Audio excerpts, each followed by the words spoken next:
Live from Fargo and serving you on TV, online, and on the go. This is Valley News Live at 5. We're dealing with several breaking news stories this evening. The first came to us a little over an hour ago. Fargo police responded to a call that a body was found off of Main Avenue in Fargo. Valley News Team's Katie Opperly is live on scene and joins us now with much more. Katie? Andrea, I'm currently on scene in the parking lot of Accent Kitchen and Bath. That's a company in Fargo just off of Main Avenue. Police and investigators are currently on the scene as they assess the situation, and they have the area taped off as they investigate. As per that investigation, they are not releasing any further details at this time. So we're going to remain on scene and continue to bring you updates as they become readily available. But for now, reporting live in Fargo, Katie Opperly, Valley News Live. All right, thank you, Katie. More breaking news for you, this time out of Hawley, Minnesota. Police there are dealing with a death investigation of a 2-year-old boy.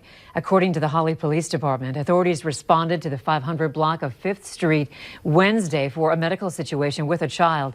Police say the boy was rushed to Sanford Medical Center in Fargo, where he later died.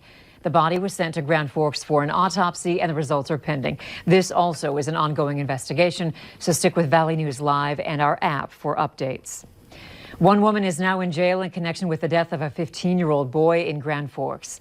32-year-old Samantha Wilson is sitting in jail on suspicion of murder, again in connection with the death of the 15-year-old. This all happened last night, and Valley News Team's crime and safety reporter Bailey Hurley joins us from the scene of the shooting in Northwood, North Dakota with the latest. Bailey? Andrea, there's still a lot of unanswered questions here. The Grand Forks County Sheriff says those answers might not come until as late as Wednesday. Now, I have been in this Northwood neighborhood all day trying to figure out what exactly unfolded in this tan house behind me, but neighbors say they're not really sure either. They say they didn't hear any gunshots. They only heard the sirens once responders started showing up to the scene. Now, I have been talking with one of the suspect's former co-workers, and she says she cannot believe the news. She says Samantha Wilson, she would never do anything like this. She just cannot believe this news. Now, both that former co-worker and neighbors here tell me that the victim, as far as they're concerned, is not the son of the suspect, but that's information that will have to wait until later this week, as well as the name of the victim. For now, reporting live in Northwood, Bailey Hurley, Valley News Live. All right, thank you, Bailey. Now, we are aware of the name of a boy who missed school today because of what school leaders are calling a tragic accident. However, police have not yet confirmed with us that he is the same boy who died in last night's shooting. Out of respect for the boy's family, we will not be naming him at this time. A 33-year-old Fargo man is sentenced to 14 years in prison after a DUI crash that killed his son. According to court records, Christopher Devine is accused of driving drunk, crashing his car in Fargo, and killing one of his sons. Devine entered a guilty plea in September of 2019 for 2 felonies, vehicular homicide and vehicular injury. Police say it happened on March 23rd of last year when Devine was driving south on University Drive and lost control of his car, sliding sideways into the other lane of traffic. Devine told police he drank 5 to 6 shots of whiskey and then got behind the wheel. Devine's 7-year-old son, Jason, was killed, and 5-year-old son, Brandon, was injured. It seems like we've been stuck in the same weather pattern for a few days, but it's mild, so that's good news. We're not dealing with any big winter storms that I know of, but let's find out if anything will happen tonight. Here's Hutch with your No Wait weather planner. Thanks so much. Yeah, no big winter storms in the offing for us as we go through the evening, but the same conditions apply. Where roads have been slippery, they're going to remain slippery. We have icy conditions across the eastern third of North Dakota, particularly around that Highway 200 corridor, and actually some flakes flying now in the Fargo-Moorhead area that are not necessarily showing up too well on the radar display. We've turned the sensitivity way up so it'll show the weakest of echoes, and there is some light flurry activity here in the valley and likely beyond as well. Hit and miss flurries, temperatures in the teens, the warm air out to the west for now. And we do have, well, more clouds, gray skies, and soupy conditions for our hour-by-hour forecast in Fargo and Grand Forks tonight. Slowly falling temperatures as we go through the evening. Snow is in the forecast for some once again as we go into our Tuesday. I'll have those flaky details here in just a couple of moments. All right, thanks, Hutch. A man is now in jail facing a murder charge out of California. The Eddy County Sheriff's Department says they arrested 39-year-old Demetrius Coleman yesterday at the Bison Lodge in New Rockford.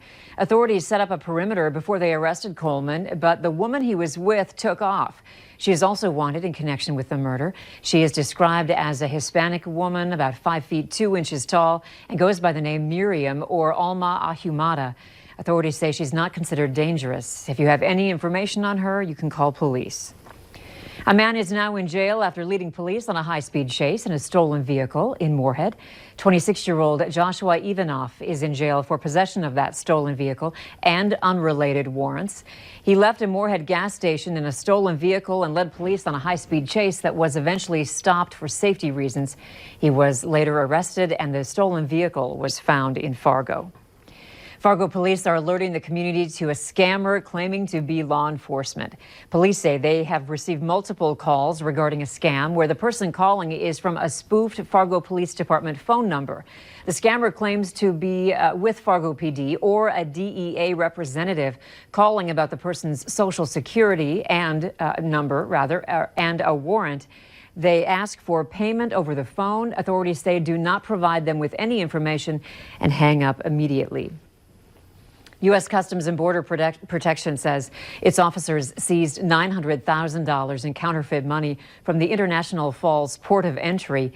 The agency says the counterfeit money was found in a commercial shipment that originated in China last month. Officers found 45 cartons of counterfeit $1 bills during the inspection. They contacted the Secret Service and determined the money was counterfeit.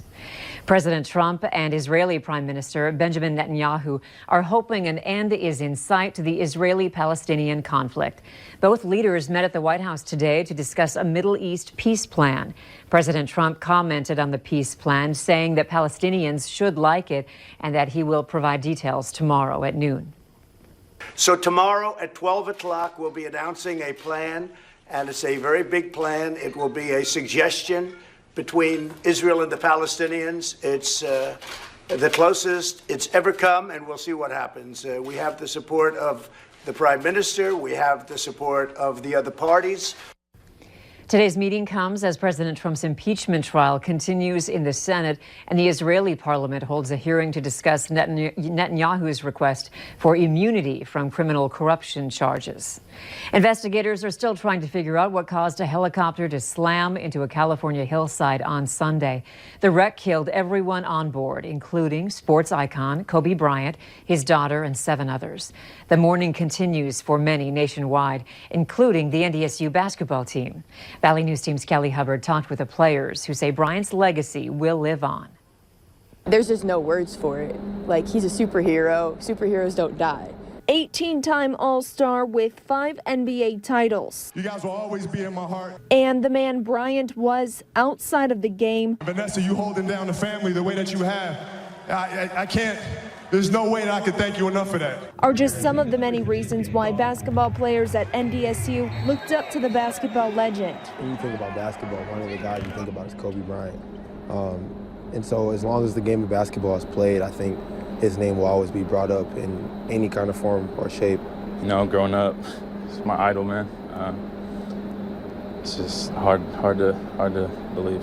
He also paved a path for women, like former NDSU basketball player Tyra Spencer. Just to wear that number on my back gave me a little confidence to play the game. Wearing 24 was some of the best years of my life. In college, I met so many people. Players say it's time to carry on his Mamba mentality. He makes everyone around him better, and that's kind of the type of player that I've always wanted to be, is to make everyone around me better. Some remembering the special moments they shared with him.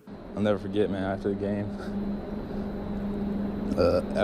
he came out and he waved to all of us. It was really special. So. In Fargo, Callie Hubbard, Valley News Live. Bryant had a tie to North Dakota through his former coach at the Lakers, Phil Jackson. He graduated from Williston High School and went to the University of North Dakota.